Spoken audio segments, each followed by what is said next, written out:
All right, welcome to Health Second Opinion. Dr. Chad McDill here with you. Excited yet another week of getting to talk about some truth and principle to help you reach your life potential. And when we think about, potential today, there's so many people that aren't even really looking at life underneath those guidelines. It's more about survivability and things like that. So today is about adaptability, because to survive on a daily basis with the thoughts, the traumas, and the toxins that we come in contact with on a daily basis, adaptability becomes key. And so opening up with one of the great opportunities for people in this tri-state area coming up here on the 25th of the month, which is next Thursday, we will have the New Year You Knew You workshop. It's going to be at 6:30 at night right here at the office, and you can go to our website, Choose Health Chiropractic, or send us a message. Let's see here if I can make the tech work for me. You can send a text message to just NYNY to that phone number and let them know you want to be at the workshop, where we'll be looking at survivability, because the fact is we're all under stress, a little more 2020, 2021. And the fact is that if we don't have like minimum standards and a plan to reach our health potential, there's no way people are going to get there. And we are birthing a whole generation that's starting out with this lack of expectation and this thought of inevitability of bad things happening. And we want to break that. And we want to set up these minimum standards by having a workshop where we look at helping people develop the mindset to overcome their barriers. Come on, man. We all have issues that we have to address with time, energy, and money, and our stress levels, and time demands, and work demands, and all these things that shape the way that we can reach our goals. And if we don't have that plan set in place, and I want to really step back and say that the minimum standards, because there's the way we want to do it, and there's the way it usually gets done. Just ask my wife, who does most of the cooking and the cleaning and the things around the house, that there's a plan for the day, but then there's the deviations of the plan depending upon which child is having a meltdown. And so in this game of life, to which we only get one game, and we're playing to win and to reach our goals, and to then leave a legacy of accomplishment and expectation for good life and potential, we've got to have a plan. And so getting those minimum standards set up to reach our life and our health goals really sets the bar, and where we're going to say, hey, I know this is going to keep me on my journey, and yet maybe it's not going to be ideal, but these are what I want. This is the minimum I'm going to do every day to get there. And then having those parameters and having that plan is really key. That's what we're going to be focusing on in the New Year, New You workshop. And we're going to be talking about, we're even going to do a worksheet prior to which you would get emailed.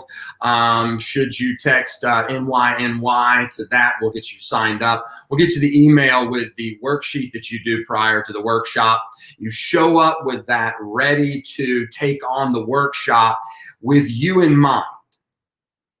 We encourage accountability partners.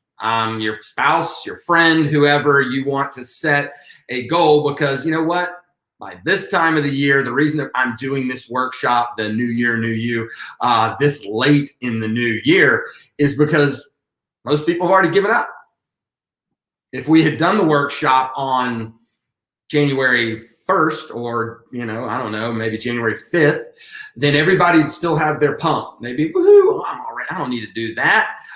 You know what? I'm already on my way. And they think, well, I got this. But the fact is by now, most people have already given up or have, abandoned their discipline. And so what we want to develop is that barrier recognition. What's robbing you?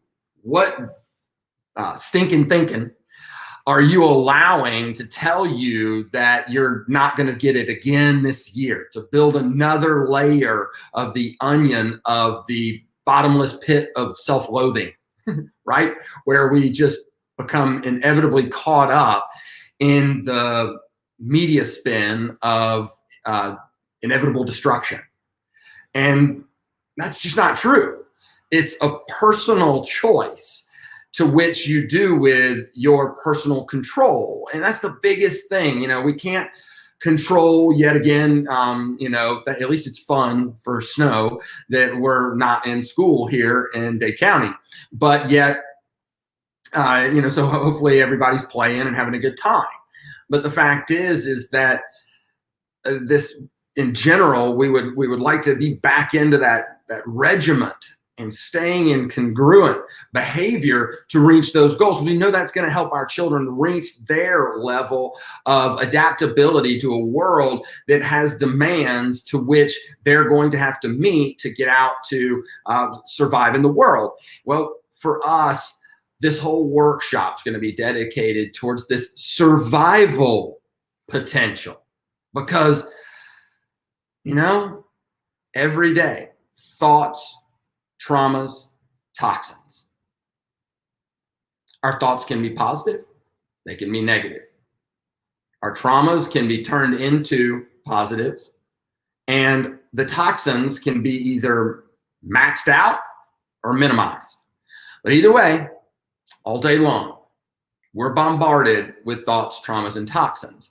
And so with this thought that adaptability to stress, physical, chemical, and emotional stress, that governs whether or not you survive. Now, I really want to stop here and say that this is a learning potential, you know, and again, you know, how devastating it is. I think by now we all know someone who's lost someone to COVID, right?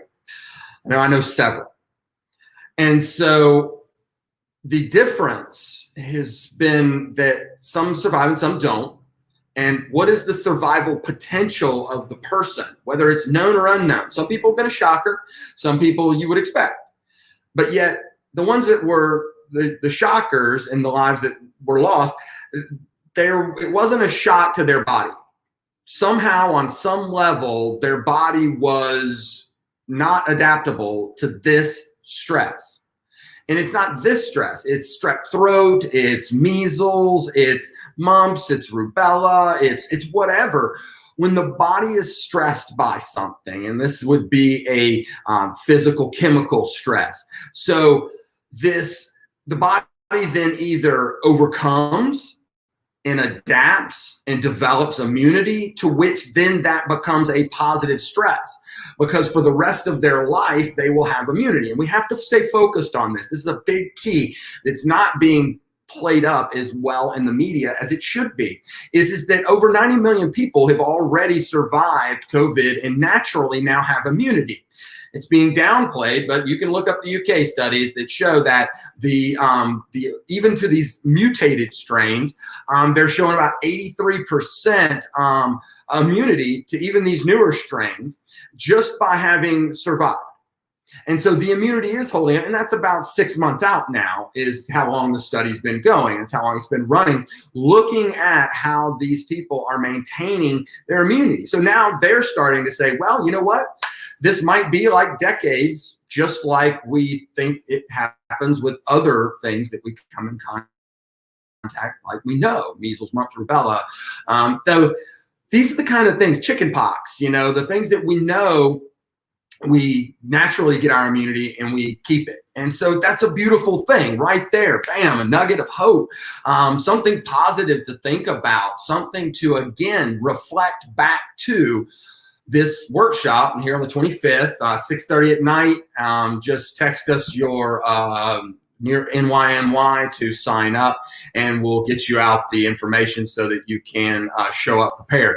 And when we look at that, what are you doing on a daily basis? Minimum standards standpoint, got your goals, minimum standards that are going to chop you there day by day. I love, Tony Robbins, I think, was the guy who is really noted as saying that we overestimate what we can do in a year. but we underestimate what we can do in a decade. And so I want to get back to that vision casting, which a lot of this workshop is looking, what's your 5-year goal? What's your 2-year goal? Then what's 6 months from now going to look like? And then what are you going to do today on a minimum standard basis to get there? And another thing that I think that we've gotten robbed from these days is that everybody's in this survivability mode, that we've stopped vision casting. I know that during the greater part of 2020, I was one of them. Sign me up, right? So that's part of it. But then there's this awakening that happens that says, wait a second, I'm not getting what I want out of life. So I have to get back to what I can control. And I want to surround my people, or surround me with people that are in control. Because the more I am around people that are like what I want to have, the more like them I will become. So, thanks again. God bless you, Max Living, for having the workshop and getting to go to MLX, and then getting my friends and family that we're starting to be able to reconnect with, and all these things, because it's allowing me to get back to this, what we can control. There are laws in the universe. The law of attraction. There is the law of gravity. No one gets away from it, right? There's the law of thermodynamics laws. There's aerodynamic laws. And some of those laws can be hacked with, like, flying, right? Gravity still applies. I love the example I heard just a while ago. Somebody was talking about, when we fly to these workshops and things to go learn so I can come back and be a better person and even teach this workshop better, then when we're flying, we're defying the law of gravity, because the laws of aerodynamics and speed and lift and all these things can defy it. But, when I was flying, I dropped my water bottle, and it fell and rolled under the seat, and it was a mess trying to find it and get it and everything. And gravity still applied. My water bottle still fell, and it still rolled downhill, with inertia. And so I had to find it. These laws still apply. And so many times, one of the worst things I don't like about supposed healthcare, to which I've got an amazing slide for the workshop where we'll show you exactly what healthcare is today. It's a quote from Medicare, their language. And so when we look at this, is that a lot of people equate healthcare with, at best, a biohack. Some way to trick the body for a certain period of time to reach a certain goal, AKA, like drinks, these beverages that I had a patient ask me, he was like, hey, is this a good one? And I had to say, yeah, that's a quality drink for a energy recovery standpoint. But if we're going to use it as a biohack to upregulate certain parts of the metabolism and starve certain parts of the metabolism, as soon as we get back to normal calorie consumption, and then your body's going to immediately come out of starvation phase, it's been starving, and it's going to store everything as fat, because you've actually thrown off the hormone cascade of the body, which controls your metabolism. Things like, for many of you right now, ask yourself, do you know what ghrelin is? Leptin? Do you know what these hormones are? Most likely not, right? You know what insulin is. There's one. Everybody knows it's the fat storage hormone, and hopefully they know it's plays a role in sugar metabolism and driving sugar into the cell, and they hear about it with diabetics, but they don't know how to affect it and how to allow it to balance out with leptin and ghrelin, so that the body's metabolism, fat storage and fat burning, is in a way that drives them towards their normal metabolic rate. Once again, that's the New Year, New You workshop. Texting YNY to there, 6:30, February 25th. right here at the office, and make sure and bring a friend or an accountability partner if you want to be a part of that. And so we're going to be continuing to try to look at this from an adaptability standpoint on a daily basis. With the amount of thoughts, traumas, and toxins that you incur, what are you doing to use physical, chemical, and emotional stress to cause your body to be able to improve, to be more adaptable? Great example, working out, something I'm going to do here in just a few minutes. One of my minimum standards is to make sure and work out at least 4 days a week, and then have, time where at least a half hour or more so on the trampoline and doing things rather than playing with the kids and walking as many places as I can. These are like minimum standards for adaptability. But from the standpoint of exercise, we have to look at what are your minimum standards, and have you put those in place, and how negotiable are they? That's one of the things that I think we all varied with here in the last year or so, and that we have to get back to this faith that, God is in control, whether you like things the way they're headed or you don't like them, and you consider it good or bad. Either way, God's still in control. And so the day-to-day living, we're, commanded to not live in fear. Love that concept. It's, fear the Lord, but not fear life. And so we must live in that. And trying to live that out gets us back into this daily, and some people, and even me right there on the tip of my tongue was grind. But how about daily experience? What we get to choose and how we react. And that physical stress of working out creates a demand on the body. The body breaks down its muscle tissue and rebuilds it to adapt to this new stress.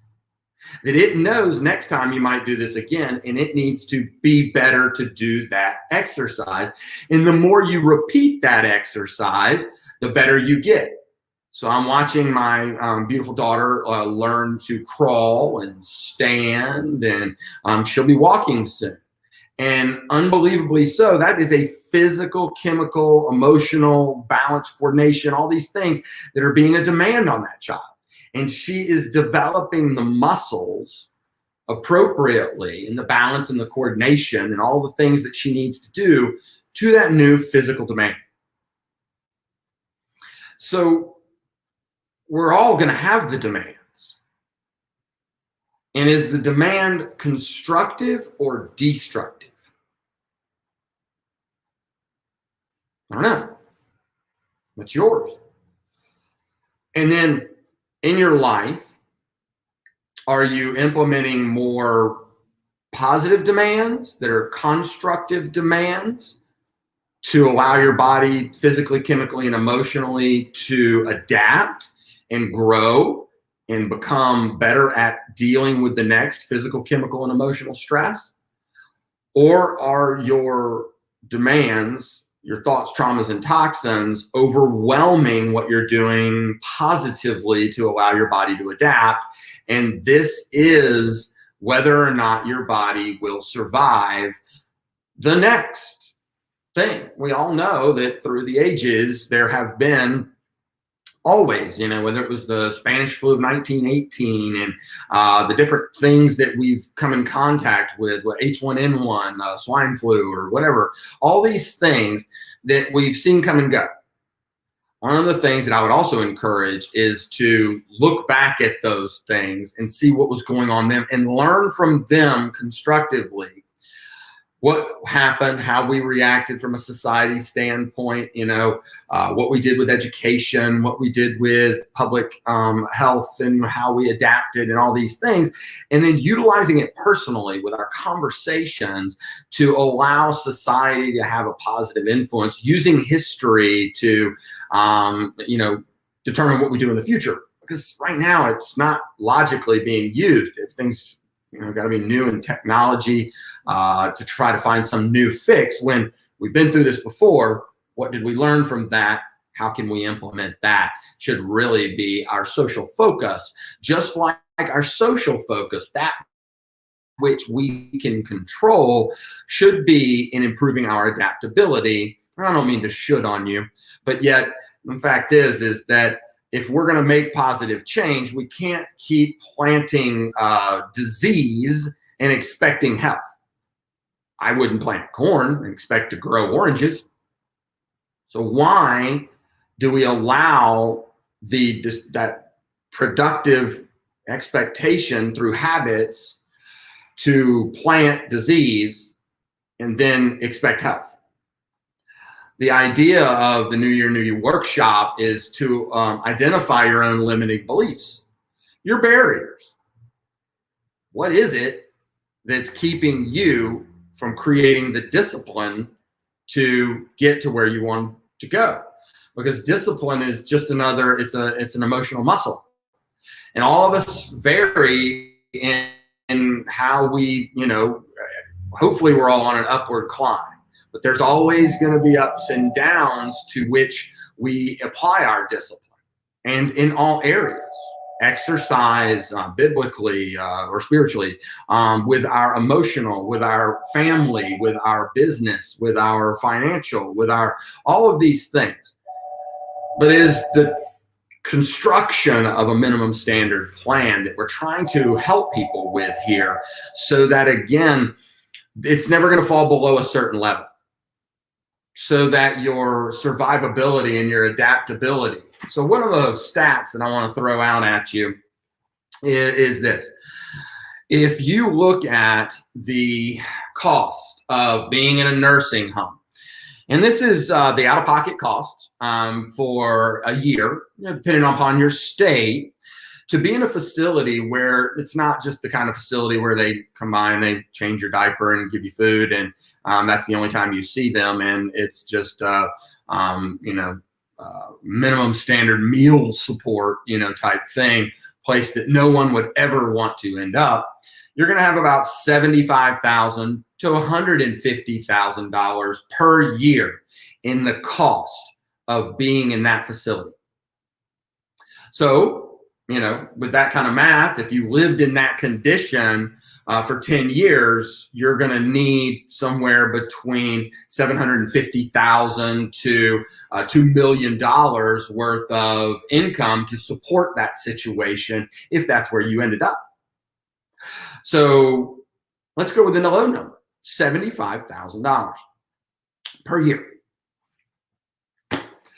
I think about when people say it's so expensive to stay healthy, or it's so expensive to come in and get adjusted and have the things that we actually do for free, which is the nutrition, the workshops, the exercise, the detoxification counseling, all of these things that allow us to support people, to miss even 1 year of that in their life by investing in their health to the tune of, somebody could be in my office for 60 years with corrective care and then their lifetime maintenance care, and they're never going to spend $75,000 in my office. So in the process of creating a life of potential and health and better quality and better function, missing out on 1 year would pay for it.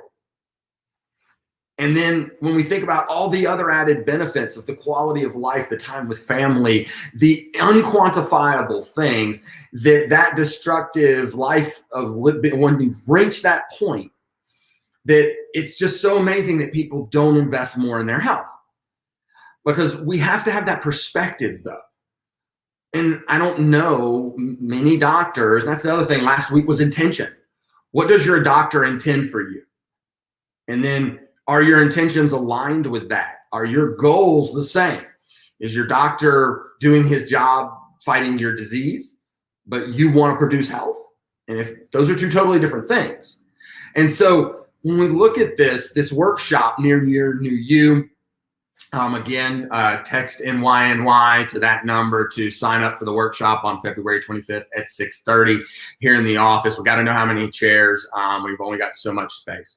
And also so that we can have the number that you'll want to, eventually get your email. We'll send you the link or the email for the paperwork that you would have filled out to show up to create that plan to improve your adaptability, to allow you to miss at least 1, if not 5 or 10 years, what about all the years in a nursing home, so that you can spend that $1 or $2 million you save up that you would have to be in a facility that's worth being in, that then you could spend that money and have that time and that quality of life with your friends and your family versus surviving in the nursing home. I think that's a better idea. I don't know. Does it make sense to you? If it makes sense to you, well, then we've got to get started. Everybody always asks me, Doc, when's the best time to get checked? When should I get my children checked for subluxation? When should I find out if their nervous system's a mess? And I'm always, well, day they're born. The next best day is today. And so getting started with your minimum standard plan and in these things and setting up these parameters is today. And so again, we hope to see you next week on Health a Second Opinion, to where we then will be talking about in the workshop a little bit more in preparation for that evening, which will be at 6:30 at night here at Chiropractic Care. And you can text NYNY to get Anna to sign you up so that we can find out how to email you all the support material, to which I will let you know, hey folks, we're going to do a 45-day exercise and nutrition challenge after the workshop to help us support and get kick-started to get to those goals. And hopefully we'll tally up the cumulative weight loss that we had as a group and get people to understand what it takes to just get started with a group, so that we have that emotional support and the resources that you need to make sure and make this the best year for you and develop that discipline to get you to the life that you want. Well, I hope that you have a blessed week, and we'll see you back here on Health a Second Opinion next week.